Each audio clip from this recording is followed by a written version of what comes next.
தமிழோசை சொந்தங்கள் அனைவருக்கும் இனிய வணக்கம். மற்றொரு காணொலியில் ஊடாக உங்கள் அனைவரையும் சந்திப்பதில் பெருமகிழ்ச்சி. இன்றைய தினம் சுவிட்சர்லாந்தினுடைய மிக முக்கியமான ஒரு விடயத்தை பற்றி உங்களோடு பகிர்ந்து கொள்வதில் பெருமகிழ்ச்சி. இன்றைய நாள் காணொலியில் சுவிட்சர்லாந்தினுடைய மிக பெரும் அடையாளமாக திகழ்கின்ற பொதுமக்கள் பயன்படுத்துகின்ற பொது போக்குவரத்தை பற்றியதான் இன்றைய காணொளி அமைய காத்திருக்கிறது.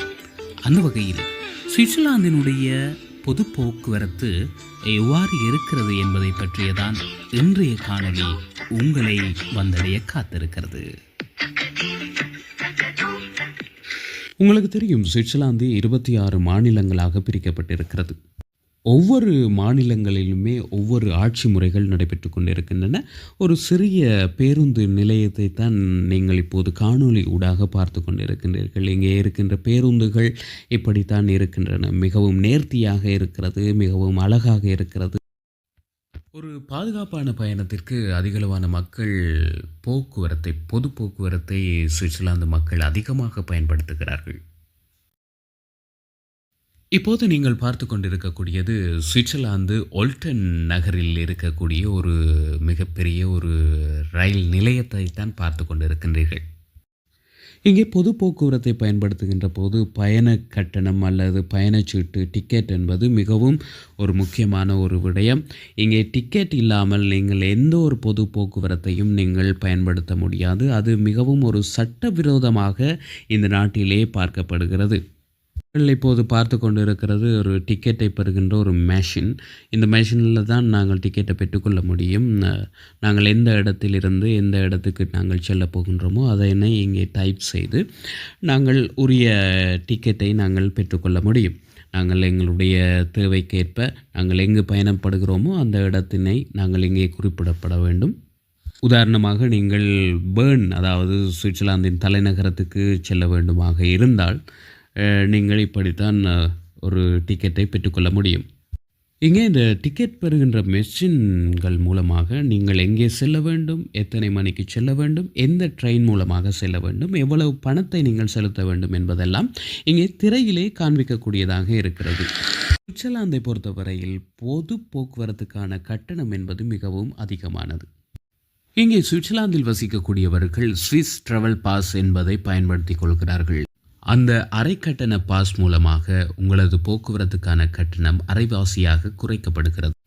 உதாரணமாக நீங்கள் கோஜனே என்ற இடத்திலிருந்து பேர்னுக்கு செல்வதற்காக 38 ஸ்விஸ் பிராங்குகள் செலுத்த வேண்டி இருக்கும். அதிலும் குறிப்பாக பார்த்தீங்க அப்படின்னு சொல்லிச்சுன்னா முதல் வகுப்பு, 2ஆம் வகுப்பு என்று இருக்கிறது, அரைக்கட்டணம், முழு கட்டணம் என்று இருக்கிறது. குறிப்பாக இந்த டிக்கெட்டை பெற்றுக்கொள்ளக்கூடிய இந்த மெஷினிலே பல்வேறு வசதிகள் இருக்கிறது. குறிப்பாக நீங்கள் எங்கே செல்ல வேண்டும் என்றால் 1ஆம் வகுப்பு, 2ஆம் வகுப்பு, அதே போன்று அரைக்கட்டணம், முழு கட்டணம் என்று இருக்கிறது. அதே போன்று உங்களது குழந்தைகளை அழைத்து செல்வதனால் குழந்தைகளை அழைத்து செல்லலாம். அதே போன்று உங்களது செல்ல பிராணிகளை அழைத்து செல்லலாம். சைக்கிள்களையும் நீங்கள் கொண்டு செல்லலாம், உங்களோடு கொண்டு செல்லலாம். உதாரணமாக நீங்கள் சைக்கிள்களை இந்த ட்ரெயினில் ஏற்றி செல்ல வேண்டும் என்றாலும் கூட அந்த சைக்கிள்களுக்கும் நீங்கள் டிக்கெட்டுகளை பெற்றுக்கொள்ள வேண்டும். நாங்கள் உதாரணமாக 2ஆம் வகுப்பை தெரிவு செய்தால், குறிப்பாக 2ஆம் வகுப்பையும் அரை கட்டணத்தையும் தெரிவு செய்தால் எங்களுக்கு 19 சுவிஸ் பிராங்குகள் அறவிடப்படுவதாக திரையில் நீங்கள் பார்க்கக்கூடியதாக இருக்கிறது. அந்த வகையில் அந்த டிக்கெட்டை பெற்றுக்கொள்வதற்கு நாங்கள் எங்களுடைய சுவிஸ் பாஸையும் பயன்படுத்தி கொள்ளலாம், அல்லது டிக்கெட்டை நாங்கள் கையிலே பெற்றுக்கொள்ளவும் முடியும். அதைத்தான் இந்த திரையிலே நீங்கள் பார்த்து கொள்ளக்கூடியதாக இருக்கின்றது. நீங்கள் உங்களது டிக்கெட்டுகளை உங்களது வங்கி அட்டைகள் மூலமாகவோ அல்லது பணமாகவோ இந்த இயந்திரத்தின் மூலமாக நீங்கள் பெற்றுக்கொள்ள முடியும். உதாரணமாக நாணய குற்றிகளை இங்கே நாங்கள் உட்செலுத்துகின்ற போது டிக்கெட்டுகளை பெற்றுக்கொள்ளலாம். அதே போல் உங்களது வங்கி அட்டைகளை இங்கே பயன்படுத்தி கொள்ளலாம். உங்களது தொலைபேசியில் ட்விண்ட் என்று அழைக்கப்படுகின்றதை பெற்றுக்கொள்ளலாம். பணத்தாள்களை உள்செலுத்தி நீங்கள் டிக்கெட்டுகளை பெற்றுக்கொள்ளலாம். அதே போன்று நீங்கள் வங்கி அட்டையின் மூலமாகவோ பணத்தாள்களின் மூலமாகவோ டிக்கெட்டை பெறுகின்ற போது இந்த சிறிய பெட்டிக்குள் உங்களது டிக்கெட்கள் பயண அட்டைகள் வந்துவிடும். நாங்கள் அதை எடுத்துக்கொண்டு நாங்கள் எங்களது ட்ரையல் பயணத்தை மேற்கொள்ளலாம். சரி, நான் ஏற்கனவே இந்த டிக்கெட்டுகளை எனது தொலைபேசியின் வழியாக நாங்கள் பெற்றிருந்ததால் இப்போது நான் பெறவில்லை. நாங்கள் இப்போது தொடர்ந்தும் பயணத்தை மேற்கொள்வோம். சரி, சுவிட்சர்லாந்தினுடைய ரயில்களுக்குள்ள எப்படியான வசதிகள் இருக்கிறது அப்படித்தான் நாங்கள் பார்க்க போகிறோம். பார்த்திங்க அப்படின்னு சொல்லி சொன்னால் நாங்கள் போகிற இடம், இறங்க போகிற இடம் எல்லாமே திரையில் நாங்கள் பார்த்து கொள்ளக்கூடியதாக இருக்கிறது. பார்த்திங்கன்னா மிக அழகான இருக்கைகள் விமானத்தில் இருப்பது போன்றான இருக்கைகள் இருக்கிறது. நாங்கள் அங்கே இருந்து சாப்பிடக்கூடியதான இடங்கள் இருக்கிறது. அதை நாங்கள் காஃபி குடிக்கணும் என்று சொல்லி சொன்னால் காஃபி குடிக்கலாம். நாங்கள் சாப்பிடணும் என்றால் சாப்பிட்றதுக்கான இடம் இருக்குது. அதே போன்று சார்ஜர், மிக முக்கியமாக எங்களுக்கு தேவையானது சார்ஜர், தொலைபேசிக்கான சார்ஜர் போடுவதற்கான வசதிகளும் அங்கே இருக்கிறது. அது மட்டுமில்லாமல் குப்பைகளை மிக நேர்த்தியாக போடுவதற்கும் அங்கே இடங்களை ஒதுக்கி இருக்கிறார்கள் என்பதுதான் மிக முக்கியமான ஒரு விடயம். சரி, நீங்கள் பார்த்து கொண்டு இருக்கிறது இது ரயில் பெட்டியினுடைய 2ஆம் வகுப்பு எப்படி இருக்கிறது என்பதைத்தான் நீங்கள் பார்க்கக்கூடியதாக இருக்கிறது.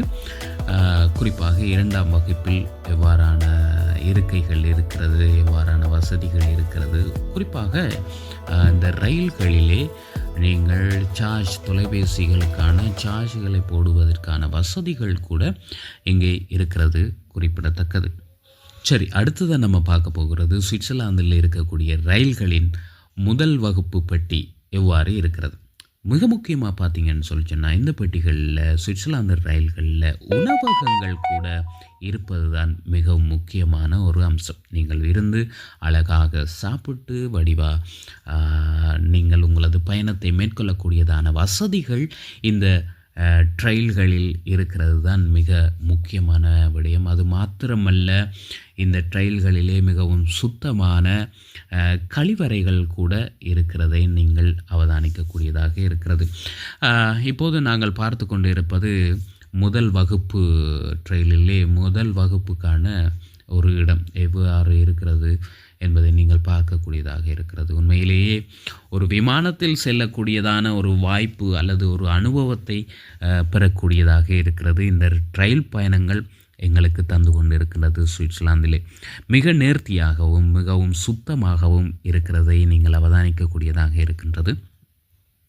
நிச்சயமாக பார்த்தீங்க அப்படின்னு சொல்லி சொன்னால் இந்த ட்ரெயில்களிலே பயணிக்கின்ற போது எந்த ஒரு நபருக்குமே நாங்கள் இடையூறு இல்லாமல் மிகவும் அமைதியாகவும் செல்ல வேண்டும் என்ற ஒரு எழுதப்படாத விதி இருக்கிறது. அதையும் நாங்கள் கவனத்தில் கொள்ள வேண்டியதாகவும் இருக்கிறது.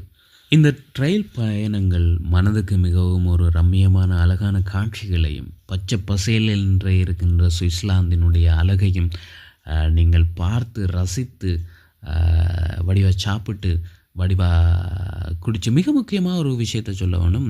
இங்கே ஒரு குறிப்பிட்ட அளவான மது பாவனைகளும் இந்த பேருந்துகளிலோ அல்லது ட்ரெயில்களிலோ செய்யக்கூடியதான ஏற்பாடுகள் இருக்கிறது. ஆனால் அது ஒருவரை பாதிக்காத வகையில் நீங்கள் அருந்தக்கூடியதான சட்டத்திட்டங்களும் இருப்பதாக நாங்கள் அறிகின்றோம். இந்த ரயில் பயணங்கள் நிச்சயமாக ஒரு மிகப்பெரிய மிக அழகான ஒரு தருணத்தை எங்களது அனுபவத்தை தரும் என்பதில் எந்த விதமான மாற்று கருத்தும் இல்லை. மிக முக்கியமாக நதிகளையும் மலைகளையும் ஊடறுத்து எங்கள் பயணம் அமையும். ஒரு பயணம் எங்களுடைய ஒவ்வொரு தேவையையும் பூர்த்தி செய்கிறதோடு மட்டுமில்லாமல் பல அனுபவங்களையும் தரும். மிக சுவாரஸ்யமான பல அனுபவங்களையும் தரும்.